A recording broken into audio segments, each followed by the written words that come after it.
Coming up here on the Raiders Report, everything that a Raiders fan needs to know heading into 2026 NFL free agency. A little bit of a spoiler alert. I did film this video yesterday before the silver and black. Ended up making a trade for Bills cornerback Taron Johnson. If you haven't already seen the video, I put a whole giant breakdown. Personally, I think this is a C+, B- move for the Raiders that desperately need a nickel cornerback spot. Here is the trade that ended up going down. You ended up swapping a 6th and a 7th. Now, it has not been stated what exactly these picks are. For those that don't remember, the Raiders had 2 6, so this could either be 182 or 185.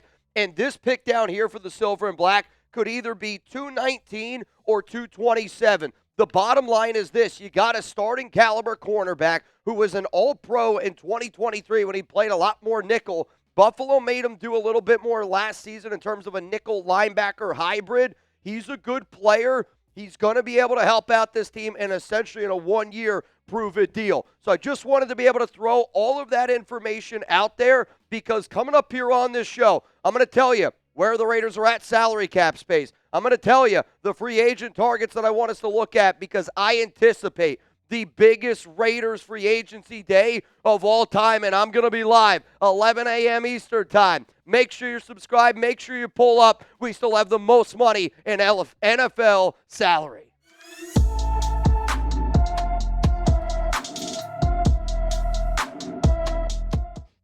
We got to be able to face the facts here. The Las Vegas Raiders have tons, and I mean tons of needs from top to bottom. So the way that this show is going to roll, I'm going to talk about the top players I want the Raiders to re-sign, and then you can see by each position where I will decide to go after that. The Las Vegas Raiders, when free agency started, had 25 total players that were about to hit the open market. The way that I'm going to end up ranking these players in terms of who I personally would like to bring back, it would be these 5 names as it stands. Eric Stokes is by far the number 1 name. There is some mutual interest there. For Jordan Meredith, because he can do multiple different things and because he's a better guard than a center, you could tender him and end up bringing him back cheaper. Same with Thomas Booker. I would have liked for the Raiders to figure out a way to get him back. Probably would have been around $3 million.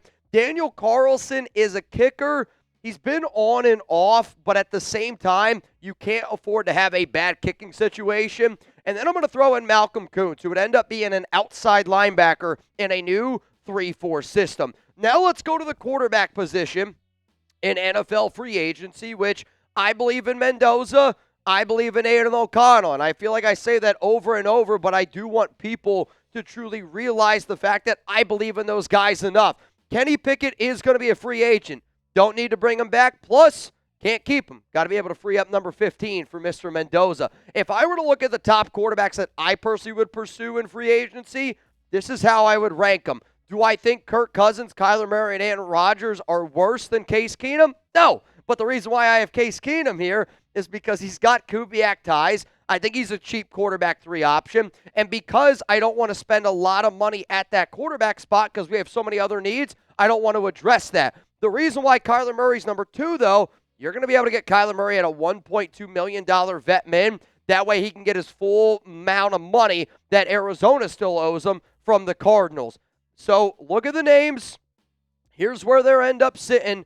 These are the quarterbacks that I personally would target for the Raiders. And actually, spoiler alert, the time I'm recording this video, Joe Flacco says that he would like to try to at least be a competitor for a starting job going forward. Good luck to you, Joe. Good luck to you. So let me know down below. Today's going to be a crazy day, and I can't wait for the craziness to pursue. Obviously, we have a lot of money. Obviously, we have a lot of team needs. I asked John Spytek at the NFL Combine, what is the Raiders' biggest team need to try to identify where we could potentially go? He laughed at me, and he said basically like, I ain't going to tell you that. So what I want to know from Raider Nation is, who is the number 1 player that you want to see the Raiders sign today in NFL free agency? The number 1 name that I would like for the Silver and Black to pursue, Tyler Linderbaum. Why? A Tyler Linderbaum investment is an investment in the offensive line. It's an investment in Fernando Mendoza. It's an investment in Ashton Genty. It's an investment in the Clint Kubiak system. It's an investment in Brock Bowers. It is an investment in the trenches, which the Raiders need to do. Tyler Linderbaum, number one player I would want the Raiders to target. Let's now go to the running back position because Kubiak did say at the Combine that Genty needs an RB2. He needs a sidekick. It's a long season, and you want to make sure that he's got fresh legs. And last season in Seattle, it worked, right? They ended up winning the Super Bowl. It was Kenneth Walker, and it was Zach Charbonnet. With Raheem Mostert and Zamir White getting ready to hit the open market, Dylan Laube and Chris Collier don't give me, personally, a lot of confidence. So what I would do if I was the Raiders, I would not only sign one free agent running back, I would actually also go out and draft one. So what I did is I have a top 10 list. The top 10 running backs that if I was the Raiders, I would go out and pursue. The first, from 10 to 7 here, you're really just trying to get some extra depth. You're looking for some extra pieces. Najee Harris, if he's able to bounce back, I do think could be an intriguing option. But then realistically, where I really want fans to look at on this next one is from 3 down to 1. Kenneth Gainwell, I love his ability to be able to catch the football, work between the tackles. Rashad White, I think, fits really well with our offense with Kubiak. Also has John Spytek ties. And then Tyler Algier, 737 overall touches without a fumble, 20 touchdowns the last 4 years. I believe he would be a great, great, great RB2 next to Mr. Ashton Genty. But also, let's talk about some fullback targets. Alec Ingold is probably going to be the top name that the nation sees, and he's clearly the top fullback on the open market. I would love for the Raiders to be able to bring him back, though there is a part of me that thinks, would it just be smarter for the Raiders to draft a tight end fullback hybrid like a Riley Nowakowski, like a Maxx Bredesen, 2 players that the Raiders did ultimately end up meeting with at the NFL Combine. Let's now go to the wide receiver position. We got to be able to try to find a number 1 for Fernando Mendoza for this Raiders offense because we don't really have great receiving options as it stands right now. Trey Tucker and Jack Besh, I would feel a lot better if they were wide receiver 2, wide receiver 3. Dante Thornton Jr., he was drafted in the 4th round last season, needs a lot of development. I'll say this. I think out of all the wide receivers that you see up there, I think Trey Tucker, Jack Besh, and Shedrick Jackson would probably be the top names going forward. That tells me this. We need to not only sign a wide receiver in free agency, we also need to be able to draft, I believe, a receiver as well. So when I look at my top 10 options, again, I look at this based on how much money it's going to cost and also age. Mike Evans is an unbelievable player, but at 32 years old, maybe it makes more sense to go with somebody a little bit younger and cheaper like Tyquan Thornton. Keenan Allen continues to get it done, still playing at a very high level, and he's been playing at a high level for a long time. Wan'Dale Robinson's going to get $20 million plus a year, and the thing that scares me about Wan'Dale, he's very similar to the type of player that I would say Trey Tucker is, based on height. From 5 all the way down to 1, it's been reported that the Raiders are interested in Alec Pierce and Rashid Shaheed, but don't be surprised if those 2 price tags get up there a little bit in terms of how much money. Romeo Dobbs is another intriguing option. Juwan Jennings has got some ties to Kubiak. Same with Deebo Samuel. Another name that I'll at least throw into the mix here, Stephon Diggs. Diggs was released by the New England Patriots. Yes, there are some, we'll call them off-the-field issues, some distractions with Diggs. But if you're looking for a cheap wide receiver 1, maybe on a 1-year prove-it deal, I don't know. Stephon Diggs is an interesting name to throw out there. Now let's go to the tight end position, and I kind of wrote this as tight end fullback. I already showed you the fullback, so don't even worry about it. We'll just look at the tight end group, and this is going to be pretty quick because we got Brock Bowers, you got Michael Mayer. It's how do you find that Ian Thomas replacement? You could argue that it could be Albert O, who does have Kubiak ties from their 2022 season with the Denver Broncos. But I do expect the Silver and Black to run a lot of 13 personnel, and I wouldn't be mad at all for them to do that. Try to copy a little bit of what Sean McVay did this past season with the Los Angeles Rams, and the Raiders were clearly interested in a lot of the Raiders' offensive staff, bringing in Nate Shieldhouse, bringing in Mike LaFleur. But Foster Moreau, Austin Hooper, Mo Alley Cox, Adam Troutman, and Greg Dulcich are names that I'm going to bring up. Why? A lot of these guys can block. A lot of these guys, mainly only Foster has the ties to Kubiak, but they're really good tight end 3 options for Las Vegas. Coming up next here, probably the number 1 position that you want me to talk about, the offensive line. If you're not winning in the trenches, doesn't matter. Go ask the 2025 Las Vegas Raiders how that ended up working out. I'll get into the offensive line here in just a moment, and there was a reason why. Tyler Linderbaum, number one player I wanted to go out and get. I value the trenches. You know what else I value? America's number one fantasy sports app out there, which is Prize Picks. Shoot your shot on Prize Picks and get $50 instantly in lineups when you play your first $5. That's right, Prize Picks is now giving you $50 in lineups when you sign up and play your first $5. Prize Picks makes every dunk, every dime, every board that much more exciting. So don't miss the chance to get started on America's number one app for sports picks. I love how straightforward Prize Picks is. I don't got to spend a lot of time trying to figure out and calculate my payouts, which is something that is awesome. Also this time of the year, right? Like, I'm a football guy. Not having any football right now, I hear you loud and clear. But I'm also a baseball guy. And being that you can get a World Baseball Classic lineup in if you want. You can get a basketball lineup in, like college basketball, March Madness, right around the corner. Can't wait to do that. This is a really cool time to get started with Prize Picks. And I say that only because I'm not really going to sit down when it's like, I'll call it the regular season. I'm not going to sit down and watch a baseball game. I'm not going to sit down and really watch a college basketball game. But during this time of the year, I will watch the World Baseball Classic. I will watch a lot of March Madness. And if you want to join me and millions of other users, sign up for America's number one fantasy sports app out there by downloading the Prize Picks app today. Use code CLNS. I'm going to say it again, CLNS, to get $50 in lineups after you play your first $5 lineup. That's code CLNS to get $50 in lineups after you play your first $5 lineup. Prize Picks. It's good to be right. Let's now go to the offensive line here for the Silver and Black. And this video in particular, I've already done a top 10 offensive line targets video, and I've done videos on every single one of these positions. Please go check them out on the Raiders Report. But as it stands right now, and you can see, we got some good, we got some bad. Caleb Rogers, DJ Glaze, Charles Grant, we need one of those 3 third-rounders to really take a big step moving forward. But if I'm the Raiders and you're asking me, who do I think my top 10 offensive linemen that I would target this offseason in free agency, here's the list. You can see a little bit of a mix there between interior offensive linemen. You can see a little bit of a mix of some offensive tackles out there. I did newly just put Dylan Parham up here since Connor McGovern ended up going back to the Buffalo Bills. But watch out for Parham to get a hefty payday. I know the Raiders are interested, but because Parham can play essentially every single spot on the offensive line outside of left tackle, I'm telling you right now, the interest is there, but these rankings are based on fit, they're based on price tag, and they're based on how much I want the Raiders to go out and get these individual players. So now let's go to the defensive line, right? And a lot of attention, excuse me, is going to be on this group, obviously after the Maxx Crosby trade.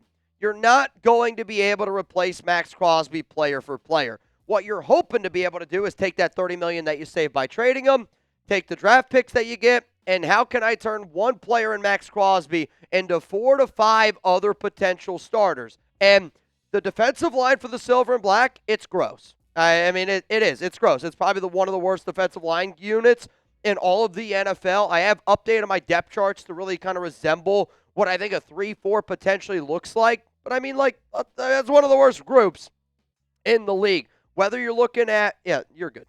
Defensive end, nose tackle, DT, I want to find more defensive ends that put their hand in the dirt, maybe give you a little bit of versatility as an outside linebacker. And then on top of that, I also want to be able to just find guys that can stop the run, that can get after the quarterback from top to bottom, which I know for a fact isn't all that easy. I do want to be clear. Khalil Mack has already been signed, and he ended up going back to the Los Angeles Chargers, so that's on me for not updating that. But I just wanted to just tell you, like, Jadeveon Clowney's the number one guy. Why? 33 years old, has been very consistent in the run and against the pass. But Trey Hendrickson, Draymond Jones, Arnold Ebiketie, I'll get it right sooner or later. Ebiketie's a little bit younger. Draymond Jones has the connection to Raiders defensive line coach now Travis Smith from their season last year. But defensive ends, these are the names that I'm just going to keep an eye on. And then from a defensive tackle position, I got David Onyemata on there. I think he's going to be a little bit of a cheaper option, him and DJ Reader, where John Franklin Myers is, I think, going to get like $15-16 million per year because Daquan Jones, Sebastian Joseph Day, just trying to find defensive tackles that might be able to be that nose, that might be able to be a defensive end for you in Las Vegas. We're going to keep it moving on the defensive side of the football here in just a moment. But if you're a Raiders Report fan and you want a brand new hat, if you want a brand new t-shirt, we're hooking you up with this special deal. I have no idea how long it's going to last for. You're going to be able to get $10 off at chatsports.com/RR shop if you add the shirt and the hat to your cart. I was going to say, what the hell's the word there? So you got to take the shirt, add it to your cart. Take the hat, add it to your cart. Instantly, you're going to be able to save $10 on that. If you're looking for more Raiders Report gear, we got it for you. Hoodies, t-shirts. If you're looking for gear because you like the Raiders Report, go to that link that you see down below, chatsports.com/RR shop to get all things Raiders Report. Let's now go to the linebacker position. And I tried to put the linebackers together in terms of, Will, Mike linebackers, those are going to be your middle guys, and then your outside linebackers because we're running a 3-4. And this is ugly, right? Again, I'm not trying to be a jerk, but this is an ugly linebacker unit. Devin White, Landon Roberts, Malcolm Kuntz, all free agents. Jamal Adams, John Raddington, free agent. Now, the Raiders did tender Charles Snowden. That's going to get probably somewhere around like $1 million is how much that's going to cost you. But I anticipate Las Vegas adding multiple linebackers this offseason for those obvious reasons down below. It's not that I don't believe in Tommy Eichenberg and I don't believe in Cody Lindenberg, but they're not really a part of this regime. So the top 10 linebackers that I want y'all to look at, if you see LB, that means weak side or middle linebacker. Like Quay Walker, Mike linebacker. Devin Bush, weak side linebacker. If you see the outside linebacker tag, that means I want them to play on the outside, almost like an edge is sometimes typically what it gets labeled as. But Caleb Von Chasen, would love to bring him back here with Rob Leonard. The top 5 is where this gets juicy. And the Raiders got to get 1, maybe 2 players out of this list right here. Jalen Phillips and Nakobe Dean. Love both of them. Boye Mafe, but then there's a big tier gap. I believe the top 2 linebackers that the Raiders should pursue. Devin Lloyd could be a Mike, and he could be a weak side. He's good enough to do it all. And then Odafe Owe. Odafe Owe, the reason why I have him above Lloyd is because of the position. You traded away Maxx. You need somebody that can go out and get after the quarterback. No excuses. If you want to overspend, I know we're going to talk about offensive line. Going to talk about the receiver position.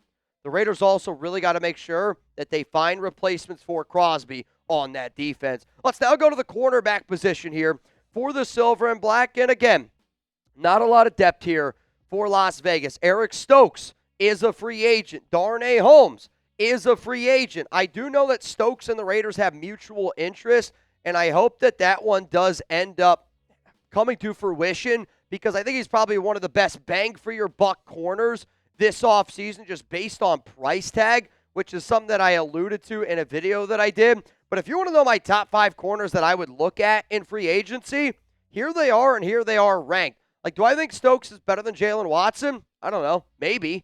But what I do know is Steve Spagnuolo is a magician when it comes to the secondary, and Stokes going to be able to get him at a cheap deal. If you told me I can turn injuries off for Jamel Dean, I'm all in. But Reek Woolen, at the age and at the size, he's my number 1 free agent cornerback target. Let's now go to the safety group because in a 3-4, it's going to be extremely important for the Raiders to have a center fielder, a true free safety that can ball hawk and go hunt. It also allows Isaiah Palamau and Jeremy Chin to play their natural positions, which are strong safety, and for Isaiah, it's more of a strong safety box rule. The Silver and Black did tender Tristan McCullum, so they brought him back, probably going to be somewhere around $960K if I had to guess. But I would say my top 5 free agent safety targets, this is what I'm going with. Jalen Hawkins is number 1 because I believe he's the best free safety. Brian Cook does make me nervous because of the Steve Spagnuolo. Kevin Byard's 32 years old, but he's never missed a game in a 10-year career, and he's still a great player. 7 interceptions last season. Jalen Thompson, Kobe Bryant are also other names to keep in mind. So there you go. That's my Raiders free agency primer. I will be live later on today at 11 a.m. Eastern Time, 8 a.m. Pacific, getting ready to rock and roll bright and early. But I do know this also.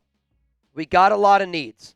Lots and lots of free agency needs. So before I hop on out of here today, what do you think is the Raiders' biggest free agency need? I'm going to hit you with another YouTube ad break. While that ad is playing, scroll on down and give me your answer. My answer is going to be coming up here in just a moment. I'm going to say trenches, and it's kind of a cop-out, but I'm going to say offensive line, center, and Linderbaum. Got to address it, right? You got to be able to invest in Mendoza. The other part, though, edge, defensive end.